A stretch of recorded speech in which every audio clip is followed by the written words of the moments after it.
ዛሬ ኢትዮጵያ ክላሽ፣ ብሬን፣ ስናይፐር፣ ዲሽካ፣ ታንክ ሁሉም አይነት መድፎች የማምረት አቅም ያለው ፋብሪካ ገንብታለች። ከባድ መሳሪያ፣ መካከለኛ መሳሪያና ለቀላል መሳሪያ የሚሆን ተተኳሽ አገር ውስጥ ለማምረት የሚያስችል አቅም ተገንብቶ ነው ስራ ጀምሯል።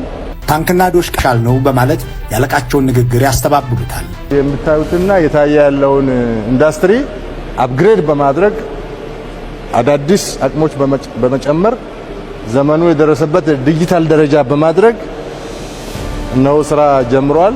እነዚህ ሼዶች ድሮም ነበሩ። ሼዶቹ የወተት ጡጦውን እንዳገኘ ሕፃን ጠቅላይ ሚኒስትሩ ጎምጅተዋል። ከረሜላ እንዳገኘ ታዳጊ ተደስተው ምራቃቸውን ዋጥ አፋቸውን ከፈት ዘጋ እያደረጉ መደሰታቸውን ለማሳየት ጥረዋል። ይህ የአንድ ሆስፒታል ምረቃ የግድብ ግንባታም አይደለም፣ የሰው መግደያ ጥይት ነው። እናም የጦር ኃይሎች ጠቅላይ አዛዥ ከመግደያ መሳሪያዎቻቸው ፊት ቆመዋል። አጠገባቸው የነበሩት ብርሃኑ ጁላ ትተዋቸው እስኪሄዱ ድረስ እሳቸው በእነዚህ ጥይቶች ላይ ፈዘው ቀርተዋል። ባሳለፍነው ረቡዕ ከሰዓት የብልጽግናዎች አለቃ ሚስታቸውን ምክትላቸውንና ኢታማዦር ሹማቸውን ይዘው ተገኝተዋል። ደግሞም ፋብሪካ ተከልን፣ ከክላሽና ስናይፐር እስከ ታንክና ዲሽቃ ድረስ እያመረትን ነው ብለዋል። ጥይትም ለውጭ ሀገር እየሸጥን ነው ሲሉ ተደምጠዋል። ኤታማዦር ሹሙ ደግሞ የለም ፋብሪካውን አሻሻል ነው እንጂ አዲስስ አልተገነባም ብለው ይናገራሉ። የሚያመርተውም ጥይት እንጂ ጠቅላይ ሚኒስትሩ እንዳሉት ታንክና ብሬን አለመሆኑን በሌላ መንገድ ይገልጹታል። በእኔ የመሪነት ዘመን ይህ ሆኖ በማየቴ እደሰታለሁም ይላሉ። እዚህ ውስጥ ግን ተግተልትለው የቀረቡ ውሸቶች አሉ። በተለይ ጠቅላይ ሚኒስትሩ የዋሹት ብዙ ነው። በዚህ ዝግጅት ትናንት አንድ ቦታ ላይ ቆመው በ6 ደቂቃ ውስጥ የዋሹትን 7 ውሸት በዝርዝር እናቀርበዋለን። የጦሩ ጠቅላይ አዛዥም የጦሩ ኤታማዦር ሹምም በአጽንኦት የተናገሩት እስከዛሬ ጥይት እየገዛን ነበር፣ አሁን ራሳችንን ችለናል የሚለውን ነው። ራስን መቻል የሚለውን ነገር ወደ ጎን ብለን ጥይት እንገዛ ነበር ያሉት ነገር ላይ ያለውን እውነት እንመርምረው። ይህ ጎምዛዛ ነው። ጦር መሳሪያ እንደ አስቤዛ በየሳምንቱ የተገዛበትን ሰሞን በዝርዝር እናነባለን።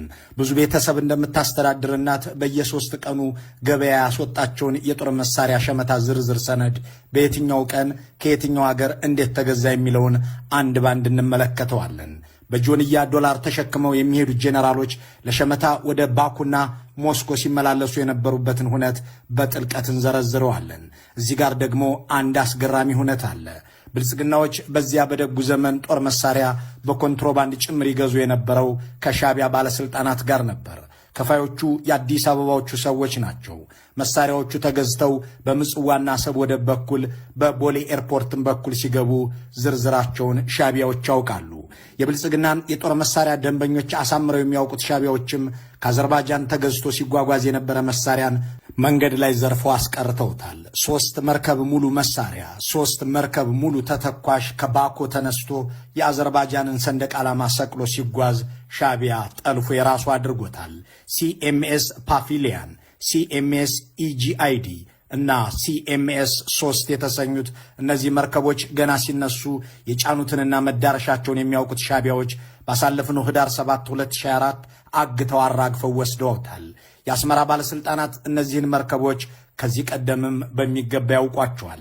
ሻቢያዎች እንዲህ ያሉ ጉዳዮችን ለማወቅ እንዴት ቻሉ የሚለው ጥያቄ በዚያ በፍቅራቸው ዘመን አብረው አዘርባጃንም ድረስ ሄደው ብልጽግና እየከፈለ ሻቢያ እየደለለ ጦር መሳሪያ ይገዙ ስለነበርና ግንኙነቱ ሲመሰረትም ዋና መስራች ስለነበሩ ነው የሚል ምላሽ አለው። በሻቢያ የተበላውን ተተኳሽ ለማስመለስ የአፍሪካ ህብረት ከፍተኛ ሹማምንትና የሶማሊያው ሐሰን ሼክ ጭምር ምልጃ የላከው የብልጽግናው መንግስት ከአስመራ በጎ ምላሽ አላገኘም። የከፈለበትን ተተኳሽ እንደማያገኝ ያወቀው ብልጽግናም ቁርጡን ሲያውቅ እኔስ ተተኳሽ ማምረቻ አለኝ ለማለት ያህል ትናንት ደርግ የሰራውን ኢህአዴግ በሜቴክ ስራ አድርጎ ጥይትም መሳሪያም ሲያመርትበት የነበረውን ፋብሪካ እንደ አዲስ ክስተትና በቅርብ እንደተተከለ ተደርጎ እንዲታይ ጥሯል። ጓዳ ጎድጓዳውን ገላልጠው ለሻቢያ ሲያሳዩ የነበሩት ጠቅላይ ሚኒስትሩ ከሻቢያ ጋር ከተለያዩ በኋላ ባለው ጊዜ ውስጥ ይህንን ፋብሪካ ሰርተው ያቀረቡ ለመምሰል ጥረዋል። ለዚህ የምርመራ ዘገባ ምንጭ የሆኑትን መረጃዎች ከመከላከያ ሎጂስቲክስ፣ ከዲፕሎማቶች ጉዳዩን ከሚያውቁ ግለሰቦችና ኃላፊዎች አግኝተናል። አመስግነን ወደ ዝርዝሩ እንገባለን። አብራችሁን ስትቆዩ የሚባክኑ ደቂቃዎች አይኖሯችሁም። እንደ ከረሜላ ዛሬውኑ ይምጣልን ብለው ጦር መሳሪያ ግዢ ሲወጡ ነገሩ ሁሉ ዳገትም ሆኖባቸው ነበር። ዘርዘር ያሉ ምክንያቶች አሉት። በአንድ በኩል የጦር መሳሪያ የሚሸጡላቸው ሀገራት ማዕቀብ ውስጥ የነበሩ ናቸው። ለነዚህ ሀገራት በባንክ ገንዘብ መላክ አልቻሉም። በሌላ በኩል ደግሞ ብልጽግናዎች ብዙ መሳሪያ ይፈልጉ ነበር። ደግሞም በቂ ገንዘብ የላቸውም። የባንክ ሂሳባቸው ደግሞ ተዘግቶባቸው ነበር። እዚህ ጋር የጠቅላይ ሚኒስትሩን ንግግር እናስታውሰው። በ2013 ሰኔ ወር ላይ አሸንፌያለሁ፣ እንደ ዱቄትም ተበትኗል ያሉት ኃይል መልሶ ማጥቃት አድርጎ ከትግራይ ባባረራቸው ማግስት በአዲስ አበባ አንድ የኢንዱስትሪ ፓርክ ግቢ ውስጥ የመንግስት ጋዜጠኞችን ሰበሰቡ። ጠላት የሆነው የትግራይ ህዝብ ሲወጋን ከረመ። መቀሌን በሻሻ አድርገናት ወጣን። አሁን ደጀን ወደ ሆነው የአማራ ህዝብ ውስጥ ገብተናል። ከዚህ በላይ እዚያ እየተዋጋን እየተጋጋጥን መቆየት የለብንም። ይህንንም ለማድረግ አቅም የለንም። መሳሪያ መግዛትም አልቻልንም። ጀርመንና ኒውዮርክ ያለውን የባንክ አካውንታችንንም ዘግተውብናል በማለት አብራሩ። ይህ ንግግራቸው ለሚዲያ ሲተላለፍ ግን የጦር መሳሪያ ግዢና አቅም ማጣትን የተመለከተው ክፍል ተቆርጦ ወጣ። በእርግጥም ልክ ነበሩ። ጠቅላይ ሚኒስትሩ ጦር መሳሪያ ለመግዛት የሚጠቀሙበት ሲቲ ባንክ ጀርመንም ሆነ አሜሪካ የነበረው ቅርንጫፍ ታግዶባቸው ነበር። ደግሞም ባይታገድም በዋናነት የጦር መሳሪያ የሚሸምቱባቸው ሀገራት በጦር መሳሪያ ማዕቀብ ውስጥ ስለነበሩ በሲቲ ባንክ በኩል ገንዘብ መላክ አልቻሉም። የብልጽግናዎች ዋና የጦር መሳሪያ ገበያ ሆና የከረመችው አዘርባጃን ነች። ይሁን እንጂ አዘርባጃን በጦር መሳሪያ ሽያጭ ማዕቀብ ውስጥ የምትገኝ ሀገር በመሆኗ ከባኮው መንግስት ጋር ጥይትም ጠመንጃም መግዛት ቀላል አልሆነም። እናም በሻቢያ ሰዎች አገናኝነት የአዘርባጃን መንግስት በራሱ መርከቦች ጭኖ እንዲያጓጉዝ ገንዘቡም በሻንጣ እየተወሰደ እንዲከፈለው ማድረግ የሚለው መፍትሄ ሆነ። ይህ በሲቲ ባንክ ውስጥ ያለው የመንግስት አካውንት ከመዘጋቱ በፊትም ከመለቀቁ በኋላም የተፈጸመ ነገር ነው። ይህንን የጥቁር ገበያ ያመቻቹትና በኋላም በሻንጣ ብር እየያዙ ሄደው አብረው ሲያጋዙ የነበሩት ደግሞ የሻቢያ ባለስልጣናት ናቸው። በፊልድ ማርሻሉ ገለጻ ጦር መሳሪያ እንደ ከረሜላ የተሸመተው በዋናነት ከአዘርባጃን ሲሆን ጊዜው ደግሞ ከ2013 ሰኔ ጀምሮ ባሉት ጊዜያት ውስጥ ነው። በየትኛው ቀን ምን ከየት ተገዛ የሚለውን በዝርዝር ለመመልከት ከሰኔ 24 2013 እንጀምር። ሰኔ 21 2013 ከትግራይ ተሸንፈው የወጡት ብልጽግናዎች ጦር መሳሪያ ሸመታ ዶላር በሻንጣ ይዘው ሻቢያን ከፊት አስቀድመው የተሰማሩት ከ3 ቀናት በኋላ ማለትም ከሰኔ 24 2013 ዓ.ም ጀምሮ ነው። በዚያ ዕለት 700 ኦራል 40 ባለ 155 ሚሊ ሜትር መድፍ ከሩሲያ አዘዙ። ለእነዚህም ሙሉ ክፍያ ወዲያውኑ ፈጸሙ። 8 ሱ-35 እና 16 ኤምአይ 35 ቦምብ ጣይ አውሮፕላኖችን ለመግዛትም ተስማሙና የሚከፍሉት ገንዘብ ስላልነበራቸው ሳይገዛ ቀረ። ኦራሎቹ ቶሎ አልደረሱላቸውም። 8 ወራት ገደማ ቆይተዋል። መድፎቹ ግን ነሐሴ ላይ ከ2 ወር በኋላ ገቡ። ጦር መሳሪያ እንደ አስቤዛ የሚገዛው ብልጽግና ሰኔ 24 ይህንን ግዢ ፈጽሞ እንደገና ከ3 ቀናት በኋላ ሰኔ 27 2013 ወደ አዘርባጃንና ሰርቢያ ቀና። በዚህም መሰረት በዚያ በሰኔ 27 ቀን 65000 ክላሽ ከአዘርባጃንና ከሰርቢያ ገዛ። 1500 ዶሽቃ፣ 1500 መትረየስ፣ 1500 አርፒጂ፣ 1000 ስናይፐር፣ 44 ዙ 23 10 ባለ 177 ሚሊ ሜትር መድፍ ከአዘርባጃን ገበያ አከለበት። በዚያው በሰኔ ወር ከእስራኤል ብዛታቸውና ዋጋቸው በውል ያልተለየ የሬዲዮ መሳሪያዎችንም ገዝተዋል። እነዚህ ግዢዎች በኮንትሮባንድ ዋጋ የተከፈለባቸው ናቸው። ብርሃኑ ጁላ፣ አብዱራህማን እስማኤል፣ አለምሸት ደግፌና ይልማ መርዳሳ የሻቢያ ሰዎችን የደላላነት ኮሚሽን የጦር መሳሪያውንም ወጪ ገንዘብ በሻንጣ ወስደው የከፈሉ ሰዎች ናቸው። ሰኔ 24 2013 ዓ.ም የቦምብ ጣይ አውሮፕላኖችን ለመሸጥ ተስማምቶ የነበረው የሩሲያ መንግስት ገንዘቡን እጅ በእጅ ፈልገዋለሁ በማለቱ ምክንያት ሳያቀርብ ቢቀርም ብልጽግናዎች ግን እንደገና ከሳምንት በኋላ ሌላ ጥያቄ ይዘውለት ቀርበዋል። ለሞስኮቭ መንግስት የቀረበው ጥያቄ የ2 ቢሊዮን ዶላር መሳሪያ ሽጡልን የሚል ነበር። ሩሲያም ተስማማች። ግን 20%ቱን ቅድሚያ ክፍያ ፈልጋለሁ አለች። ይህንን 20% አስቀድሞ መክፈል ያልቻለው የብልጽግናው መንግስት ደግሞ ቡና በጥሬው ልስጣችሁና መሳሪያውን ስጡኝ አለ። ሩሲያ ግን ጥሬ ገንዘብ እንጂ ጥሬ ቡና አልፈልግም በማለት በአቋሟ ጸናች። እናም ሳይገዛ ቀረ። ከዚያ በኋላ ነሐሴ 22 2013 5 ጊዜ የቱርክ አየር መንገድ ከአዘርባጃንና ከቱርክ የተገዙትን ጦር መሳሪያዎች አዲስ አበባ ወስዶ አራገፈ። እንደ ውሃ ቀጂ አዘርባጃን የሚመላለሰው የብልጽግናው መንግስት የጠመንጃ ፍላጎት ግን አሁንም እርካታ አልተሰማውም። ኢትዮጵያውያን አዲስ ዓመት በሚቀበሉበት አገራችንን ሰላም ያድርግልን የሚል መልእክት በሚለዋወጡበት መስከረም 1 2014 ዕለትም ከአዘርባጃን ብቻ 1500 ዶሽቃ፣ 1500 ብሬን፣ 15000 ክላሽ፣ 22 ዙ 23 እንደገና ገዛ። ከ8 ቀናት በኋላ ማለትም መስከረም 9 2014 ደግሞ በዚያው በአዘርባይጃን ገበያ ሄዶ 109 ኮንቴነር የዶሽቃ የዙ 23 የመትረየስና መሰል መሳሪያዎች ተተኳሽ ወይም ጥይት ገዝቶ ተመለሰ። መሳሪያን እንደ ከረሚላ በየሰልስቱ የሚገዛው ብልጽግና መስከረም 12 ደግሞ ከቻይና 4 የዊንግ ሎንግ 1 ድሮኖችን ሸመተ። አሁንም ከ7 ቀናት በኋላ መስከረም 19 2014 በ7 ሚሊዮን ዶላር ከቻይና የሬዲዮ መገናኛዎችን ገዝቶ ተመለሰ።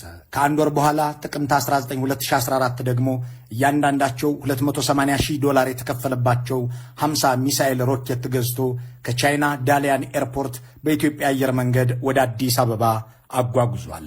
ይህ ከሆነ ከ7 ቀናት በኋላ ጥቅምት 16 2014 ደግሞ 15000 ክላሽ ከሩሲያ የሸመተ ሲሆን ከአዘርባይጃን 85000 ክላሽ፣ 1500 መትረየስ፣ 1000 ስናይፐር ገዝቷል።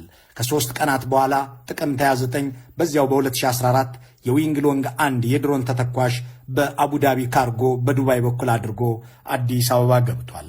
በማግስቱ የጦር መሳሪያና የተተኳሽ ጭና ስትጓጓዝ የነበረች አንድ መርከብ የጠፋችባቸው ብልጽግናዎች በዚያን ዕለት ጥቅምት 30 2014 21 ዙ 23 10 ባለ 107 ሚሜ ሃውትዘር 100 ሃይሉክስ ከሳውዲ አረቢያ አስገብተዋል። የጠፋችው መርከብ ዕጣ ፈንታ ምን ሆነ? የያዘችው ጦር መሳሪያ ምን ነበር? የሚለውን ለማወቅ ያደረግነው ጥረት ግን አልተሳካም። የሆነው ሆኖ የብልጽግናዎች መንግስት ግዢ በተለይ በህዳርና ታህሳስ 2014 ጋብ ያለ ሲሆን እንደገና የመሸመት አመላቸው ያገረሸው ጥር ላይ ነው። ጥር 15 2014 ወደ ሞስኮ ያቀናው የመከላከያ ልዑክ 10 ባለ 107 ሚሜ ሮኬት፣ 10 ዙ 23፣ 44 አርፒጂ ቪ2፣ 150 ዶሽቃ፣ 1300 ፒኬኤም መትረየስ፣ 820 ስናይፐር፣ 15000 ኤኬ 103 ክላሽንጎቭ ከሩሲያ ገዝቶ ተመልሷል። ልዑኩ እግረ መንገዱንም ወደዚያች የሻቢያ ደላላዎች ወደ አስተዋወቁት አዘርባይጃን አቅንቶ 48000 ኤኬ 103 የተሰኘውን ክላሽንኮቭ በዚህ ዕለት ገዝቷል። እንዲህ እያልን ብንዘረዝር በኢትዮጵያውያን ሀብት ተገዝቶ በኢትዮጵያውያን ነፍሰ ጡሮችና እናቶች ሕፃናትና ወጣቶች ገላ ላይ የተከሰከሱ አያሌ የጦር መሳሪያዎችን እናገኛለን። የሌባን መዋያ ሌባ ያውቃታል እንዲል ሀገረኛው ብሂል ሻቢያ ከብልጽግና ጋር ከተጣላ በኋላ ከአዘርባይጃን ተነስተው ወደ ጅቡቲ ወደብ ሲጓዙ የነበሩ የጦር መሳሪያ የጫኑ መርከቦችን ጠልፎ አስቀርቷል። 3ቱ መርከቦችም ክላሽ፣ ስናይፐር፣ ሞርታር፣ ዙ 23 ዶሽቃ፣ መትረየስ እንዲሁም የድሮን የመድፍና የታንክ ተተኳሽ የጫኑ እንደነበሩ ኢትዮፎረም ከመከላከያ ምንጮቹ አረጋግጧል። ይህንን ለማስመለስ ብዙ አማላጅ የላከው ብልጽግና አልሳካ ሲለው ሻቢያዎች ሆይ ከእናንተ ጋር ከተለያየን በኋላ በ2015 ዓ.ም አዲስ የተተኳሽ ማምረቻ እንደገነባሁ እወቁ የሚል መልእክት ያለው ውሸት ትናንት አሰራጭቷል። 2014 ጥይት እንገዛ ነበር። 2015 ነው ፋብሪካውን መትከል የጀመርነው። ይህ ጥንቅቅ ያለ ውሸት ነው። በ2015 ተከል ነው ያሉት የሆሚቾ አሚኒሽን ኢንጂነሪንግ ኢንዱስትሪ ገና በ1979 ዓ.ም የተገነባ ነው። ያኔ ስሙ ታጠቅ ኢንጂነሪንግ ፋብሪካ የሚል ስም ነበረው። የሞርታር ጥይቶችን በማምረት የጀመረው ይህ ፋብሪካ በኋላ ላይ የረዥም ርቀት ተተኳሾችን እስከ ማምረት ደርሷል። በሜቴክ ስር እንዲጠቃለል ከሆነበት ከ2000 ዓ.ም ጀምሮ ደግሞ ስሙም ሆሚቾ አሚኒሽን ኢንጂነሪንግ ተብሎ ጦር ተተኳሾችን ብቻ ሳይሆን መሳሪያዎችን ሲያመርት የቆየ እንጂ ጠቅላይ ሚኒስትሩ እንዳሉት በ2015 ዓ.ም የተገነባ አይደለም። ለዚህ ደግሞ ከ11 ዓመታት በፊት ታህሳስ 2006 ዓ.ም ላይ ሜቴክ በኢቲቪ ባሰራጨው ዶክመንተሪ ላይ ሆሚቾ የተተኳሽ ማምረቻ ኢንዱስትሪ ተብሎ የሚጠራው ፋብሪካ የሚያመርታቸው በሚል የቀረበውን በእማኝነት እንመልከት።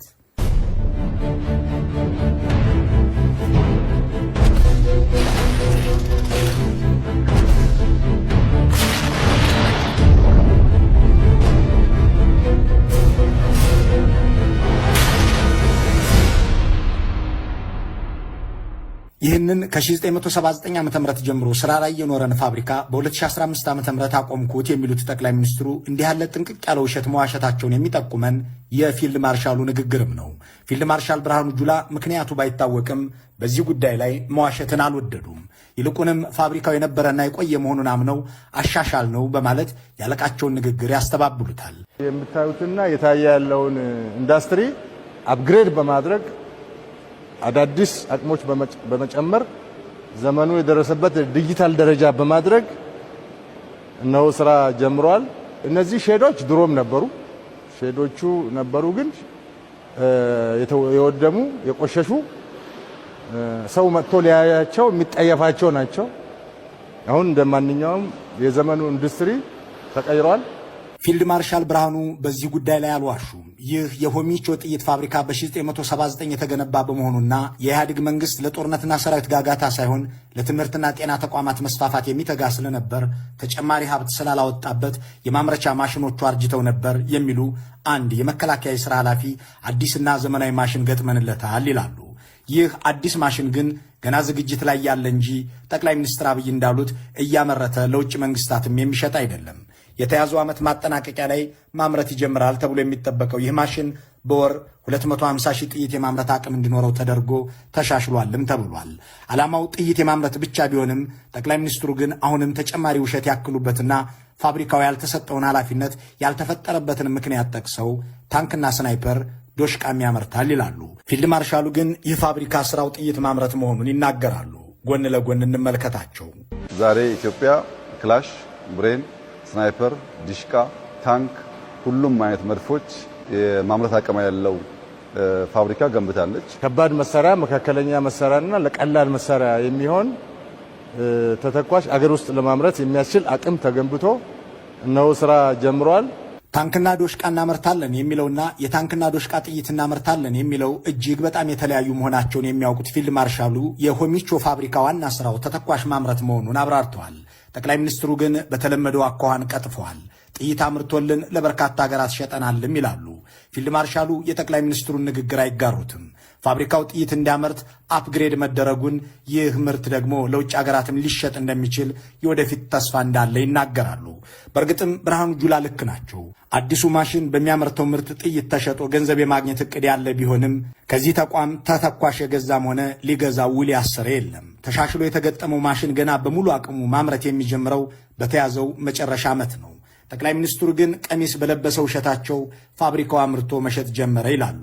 ይህንን ሁሉ ያደረግነው በ2 ዓመት ነው በማለትም ከሻቢያ ጋር ከተጣሉ ወዲህ አዲስ ስራ የሰሩ በማስመሰል የአስመራ ሽማግሌዎች ሆይ እናንተ የማታውቁትና ያላሳየኋችሁ አቅም አለኝ የሚል መልእክት ያስተላልፋሉ።